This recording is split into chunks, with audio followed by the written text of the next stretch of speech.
বন্ধু দেখছিস কেমন বাজে গরম পড়েছে? মনে হচ্ছে মাথা ফেটে চৌচির হয়ে যাবে। হ্যাঁ, তা তো দেখতে পাচ্ছি, কিন্তু কি আর করা যাবে। ভালো করে চাষ দিয়ে ক্ষেতের মাটি প্রস্তুত করা লাগবে, তারপর ধান বুনতে হবে। আজ তো আমি দুপুরে খাবার আনিনি। এই গরমে আমার গায়ে যেতে আবার আসতে তো খুব কষ্ট হয়, তাই আর খাবার আনিনি রে। শোন বন্ধু, আজ দুপুরে আর তোকে বাড়ি যেতে হবে না, তুই বরং আমার বাড়িতেই আজ খাবি। কি বলিস? তোর বাড়িতে যাব? বৌদি কি আর আমার জন্য খাবার করে রেখেছে নাকি রে? সে দেখা যাবে, দরকার হলে আমার ভাত থেকেই না হয় দুজনে খাবো। আজ এমন কাঠ ফাটা রোদে বাড়িতে গেলে যদি আবার অসুস্থ হয়ে যাস, তখন তোকে কে দেখবে? এখনো বিয়েটা করলি না, বাড়িতে বুড়ো মা কি আর তোর সেবা যত্ন করতে পারবে? আচ্ছা বন্ধু, তাহলে তোর বাড়িতেই যাই, চল। বৌদি, আজ এমন হুট করে দুপুরে খেতে এসেছি, তোমাকে খুব অসুবিধায় ফেলে দিয়েছি না? কে বলেছে তোমাকে এসব কথা? এমনিতে তো তুমি আসোই না আমাদের বাড়িতে। আজ যেটুকু এসেছো আমরা খুব খুশি হয়েছি। তোমার রান্নার হাত তো দিন দিন অনেক ভালো হয়ে যাচ্ছে গো বৌদি। কি ব্যাপার? তাই নাকি? তুমি না বললে তো আমি জানতামই না। কেউ তো কখনো আমাকে বলেনি এসব কথা। বৌদি, তোমাদেরকে কতবার করে বলেছি আমাদের বাড়িতে যেতে, তোমরা তো আমার কথাই কানে নাও না, আর কোনো কালে শুনবে নাও দেখছি। তুমি তো পাশের গায়ে থাকো, ইচ্ছা করলেই তো যখন তখন তোমার বাড়িতে যাওয়া যায় না। তবে একদিন দেখবে কেমন হুট করে পরিবারের সকলকে নিয়ে তোমার বাড়িতে হানা দিই। সেটা হলে তো খুব ভালোই হবে। খালি বৌদির সাথে গল্প করলে হবে নাকি? তাড়াতাড়ি খেয়ে নে, এত গরমে বেশিক্ষণ আর মাঠে থাকা যাবে না। জলদি জলদি কাজ শেষ করে বাড়িতে ফিরে আসতে হবে। বৌদি, তুমি আমাদেরকে একটা জলের বোতলে কিছু জল ভরে দিও। আচ্ছা, তোমরা খেতে থাকো, আমি আনছি।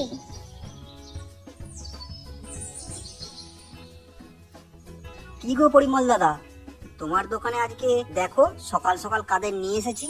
দাও দাও, 3 কাপ গরম গরম চা আমাদেরকে দাও তো, খেয়ে দেখি তোমার হাতের বানানো চায়ের স্বাদ ঠিক আগের মতো আছে কিনা।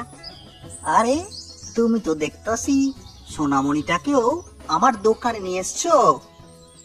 বসো বসো, শুধু চা কেন, এর সাথে আমি তোমাদের খুব মজার বিস্কুটও দিচ্ছি। গতকালই দোকানে নতুন বিস্কুট এসেছে। আচ্ছা আচ্ছা, তাই দাও তাহলে। পরিমল জেঠু, খুব মজা হয়েছে তোমার চা, আর এই বিস্কুটটাও দারুণ। হ্যাঁ দাদা, তোমার দোকানে চায়ের অনেক প্রশংসা শুনেছি। সব সময় নীলার বাবাকে বলতাম তোমার দোকানে একদিন আমাকে নিয়ে যেতে, কিন্তু তোমার দোকানে যে পরিমাণ ভিড় লেগে থাকতো তাতে তো আর আসা যেত না। আজ আমরা চায়ের দোকানে পাশ দিয়ে যেতে দেখলাম ভিড় নেই, তাই তাড়াতাড়ি করে চলে আসলাম। তা তোমরা খুব ভালো করেছো আমার দোকানে এসে। তাছাড়া তোমরা যদি বলতে, তোমাদের বাড়িতে গিয়ে না হয় আমি চা বানিয়ে দিয়ে আসতাম, এটা কোনো ব্যাপার নয়। না না দাদা, তোমাকে শুধু শুধু কষ্ট করতে হবে না। এই দেখো না, আমরা তো নিজেরাই চলে এসেছি।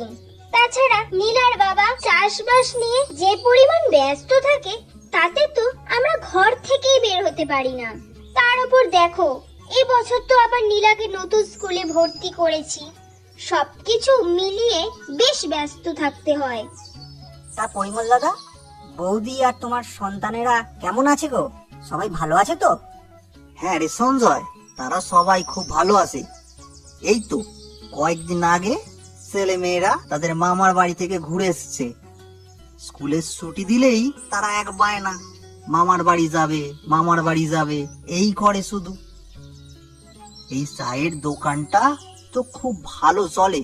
আমি একদিন যদি এদিক সেদিক যাই তাহলে তো আয় উপার্জন ঢাকা পড়ে, তাই আমি আর তেমন কোথাও যাই না। তোমার বৌদি নিয়ে গিয়েছিল ছেলে মেয়েগুলোকে। আরে দাদা, সেটা বললে কি আর হয় নাকি? কাজ তো সারা জীবনই করবে, কিন্তু আনন্দ করার তো একটা বয়স থাকে নাকি?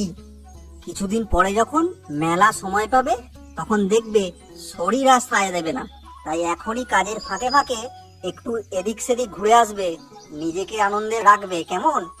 জীবন তো আমাদের একটাই, সুখ দুঃখ এর মধ্যেই সুন্দর হয়ে জীবনটাকে কাটাতে হবে। তা অবশ্যই তুমি ঠিক বলেছো সঞ্জয়। তাহলে দেখি কিছুদিন পর ছেলে মেয়েদেরকে নিয়ে কোথাও ঘুরতে যাওয়া যায় কিনা। পরিমল দাদা, এখন আমরা উঠছি, তুমি ভালো থেকো। আর বৌদি ছেলে মেয়েদেরকে নিয়ে আমাদের বাড়িতে একদিন এসো, খুব খুশি হব গো। আমরা পাড়া প্রতিবেশী, একজন আরেকজনের বাড়িতে ঘুরতে যাব, বিপদে পাশে দাঁড়াবো, এটাই তো আমাদের দায়িত্ব, তাই না? সেটা তো অবশ্যই, একদিন সময় করে তোমাদের বাড়ি ঘুরে আসবো।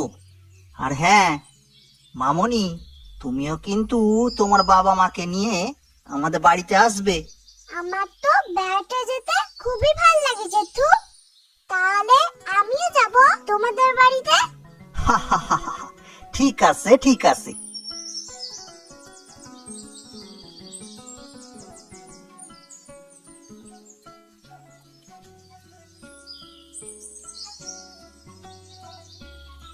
কি রে নীলা, আজকে তোর এত দেরি হলো যে ফিরতে? স্কুল শেষ করে কোথাও গিয়েছিলিস নাকি? আজকে ক্লাস শেষ হতে দেরি হয়ে গেছে মা। স্কুল শেষ করে কোথাও যাইনি তো। ঠিক আছে, তুই ব্যাগ রেখে স্কুলের জামাটা পাল্টে ফেল। বাবা কাজ থেকে ফিরে আসেনি এখনো? হ্যাঁ আসছে, পুকুরে স্নান করতে গিয়েছে। তুই তাড়াতাড়ি কাপড় পাল্টে ফেল যা। আচ্ছা মা।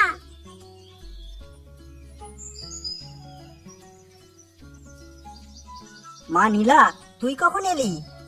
এই তো বাবা, অল্প কিছুক্ষণ আগেই এসেছি। আচ্ছা, এখন আয় দুজনে একসাথে খাবার খেয়ে নি। নীলার মা, তুমি আমাদের জন্য খাবার বেড়ে দাও। তোমরা বাবা মেয়ে মাদুর পেতে বসো, আমি খাবার দিচ্ছি। নীলার মা, আজকে পটলের তরকারি খুব ভালো হয়েছে। সাথে ছোট মাছ যে দিয়েছো, এটা কি মাছ গো? মোলা মাছ। এক মাছ বিক্রেতা আজ বাড়িতে এসেছিল মাছ বিক্রি করতে, তার কাছ থেকেই রেখেছি। বাবা, প্রতিদিন পটলের তরকারি খেতে ভাল লাগে না, তুমি বাজার থেকে অন্য কোনো তরকারি নিয়ে এসো তো। আচ্ছা মা, কালকে বাজার থেকে অন্য কোনো তরকারি নিয়ে আসবো, কেমন? আজকে এই তরকারি দিয়েই খেয়ে নে। এমনি তুমিও খাবার নিয়ে আসো, তিনজনে একসাথে খাই।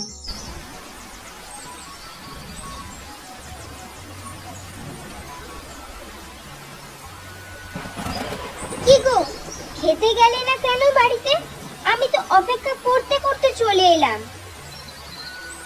তোমাকে বলেছিলাম না, এখন এই কয়েকদিন অনেক পরিশ্রম করে আগের ক্ষতি পুষিয়ে দিতে হবে। আগের ফসলগুলো তো সব নষ্ট হয়ে গেছিল।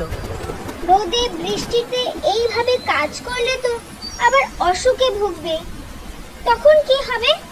একটু বুঝে শুনে কাজ করবে না তুমি? অসুস্থ হয়ে পড়ে থাকলেও তো টাকা লাগে, তাই না? টাকা ছাড়া এই দুনিয়ায় এক পাও চলা যায় না। ছাতাটা নাও, গাছের নিচে বসে খেয়ে নেবে চলো। কিভাবে খাবো বলো দেখি? হাতে তো অনেক কাদা ময়লা লেগে আছে, এখন কোথায় আবার সাবান পাবো? তুমি এক কাজ করো, তুমি বরং বাড়ি চলে যাও, আমি হাতের কাজটুকু সেরে তারপরে আসছি। তুমি গাছের নিচে চলো, আমি না হয় মুখে তুলে দিচ্ছি। তোমার আর হাত ধুয়ে কাজ নেই। অবেলা করে খেয়ে খেয়ে 2 দিন পর পর অসুখে ভুগতে তোমার বুঝি খুব ভালো লাগে? ওহো, তাই চলো। তুমি তো মনে হচ্ছে না খাইয়ে আজ আমাকে কোনো মতেই ছাড়বে না। হ্যাঁ হ্যাঁ, সেটাই। এখন চল জলদি। হায় হায়, এ কি তাণ্ডব হলো গো! মনে হচ্ছে আজকে এই ঝড় বৃষ্টি সব উড়িয়ে নিয়ে যাবে। গিন্নি, কাল বৈশাখীর ঝড় মনে হয় শুরু হয়ে গেছে। আর দেরি না করে এখন চলো বাড়ি যাই। এমন ভয়ঙ্কর বিদ্যুৎ চমকানোর শব্দে মেয়েটা মনে হয় ভয় পাচ্ছে। হ্যাঁ হ্যাঁ, তাই চলো।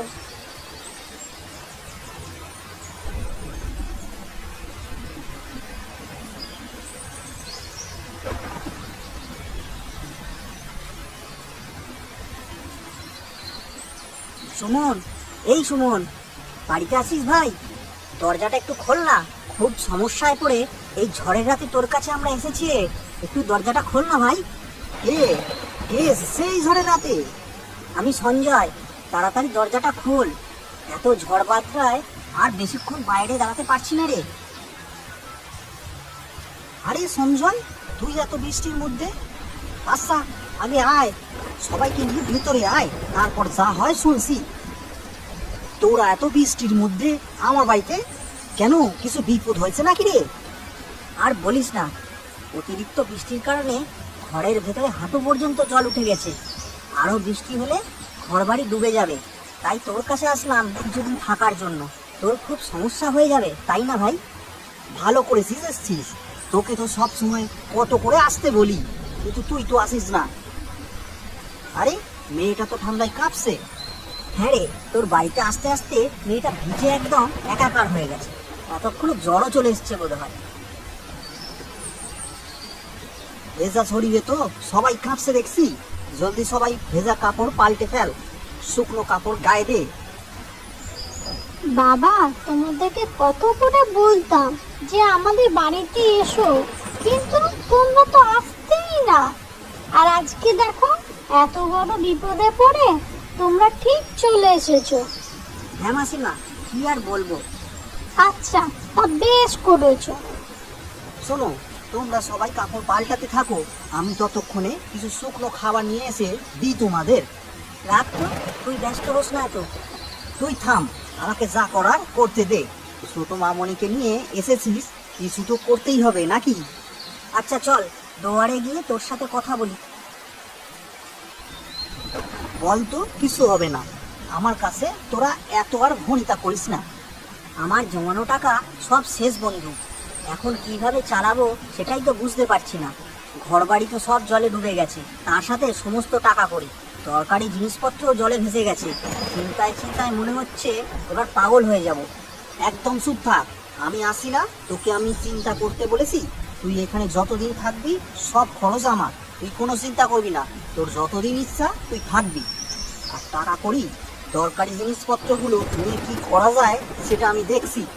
ধন্যবাদ বন্ধু, তুই আমাকে বাঁচালি। বিপদের সময় যদি বন্ধুর পাশে না থাকি তাহলে বন্ধু হয়ে লাভ কি? এমন বন্ধু থাকার চেয়ে না থাকাই ভালো রে। সত্যি রে সুমন, তোর মতো বন্ধু পাওয়া ভাগ্যের ব্যাপার। তোর নামের মতোই তোর মনটাও খুব সুন্দর। হয়েছে হয়েছে, চল ভিতরে গিয়ে দেখি ওদের কিছু লাগবে কিনা। অনেকদিন তো থাকলাম বন্ধু, এখন নিজের বাড়ি যাই। জলও তো চলে গিয়েছে এখন। আর কিছুদিন থাকবি না হয়? আমার এখানে তো আমি আর মা ছাড়া কেউ নেই। তোরা যতদিন ছিলি আমার বাড়িটা একদম ভরা হয়েছিল, তোরা চলে গেলে পুরো বাড়ি একদম ফাঁকা ফাঁকা লাগবে রে। না রে বন্ধু, অনেকদিন তো থাকলাম, তুই আমাদের জন্য অনেক করেছিস। এখন আমরা বরং বাড়ি ফিরে যাই। তুই সময় করে মাসিমাকে নিয়ে ঘুরে আসিস। আচ্ছা যা তাহলে, এই কিছু টাকা রাখ, কাজে দিবে। কি করছিস তুই এগুলো? এতগুলো টাকা দিচ্ছিস? আরে নে তো, পরে না হয় ফেরত দিয়ে দিস। তোর বাড়ি ঘর তো সব মেরামত করা হবে, তার জন্য তোর অনেক টাকা প্রয়োজন। আমি যা পারলাম তাই দিলাম। আচ্ছা আসি তাহলে। মাসিমা, আমরা আসি। মাসিমা, মনে করে আমাদের বাড়িতে আসবেন। ঘরবাড়ি ঠিকঠাক হলে আপনার ছেলের কাছে খবর পাঠিয়ে দেব। আচ্ছা গো মা, তোমরা ভালো থেকো। আমরা সময় করে যাব একদিন। আবার আসিস। তুইও আমাদের বাড়িতে যাস বন্ধু।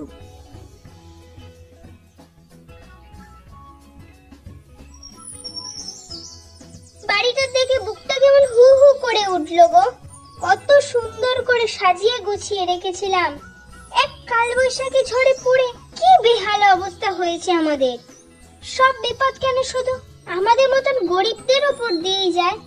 বাবা, ঘরে তো অনেক ক্ষয়ক্ষতি হয়ে গেছে, এইগুলো মেরামত করা লাগবে। চিন্তা করিস না মা, সব মেরামত করব। যাও গিন্নি, তোমরা ঘরে যাও, গিয়ে দেখো অবশিষ্ট কিছু আছে কিনা। মাঠে কিছুদিন পরে আবার কাজ শুরু হবে। কিছু টাকা জমিয়ে প্রথমে ঘরটা, তারপর ঘরের ভাঙাচোরা জিনিস মেরামত করে ফেলবো। আচ্ছা।